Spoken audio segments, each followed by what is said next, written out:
Baadhi ya wanawake wa Kiislamu hamtosheki kwa vile mlivyojaliwa.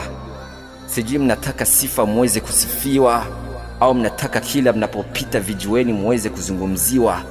Kwa kuharakia rangi nyeusi yenye uhalisia Mola aliyowapatia mnaiondoa. Sijui ndo uzuri utakaowafanya muweze kupata kuwaoa.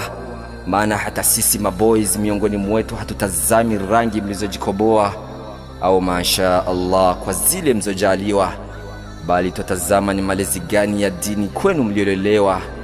Acheni mkorogo, acheni kujiambizia, acheni kujikoboa, la sivyo popote pale mlipo mnalaaniwa.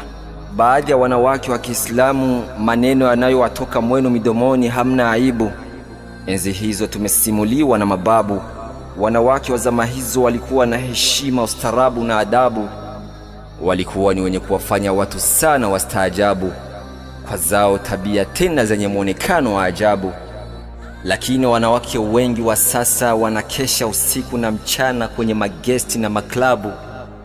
Wanashinda na wanalala kwenye machafu na bila uoga wanatembea na wazee, yani mababu.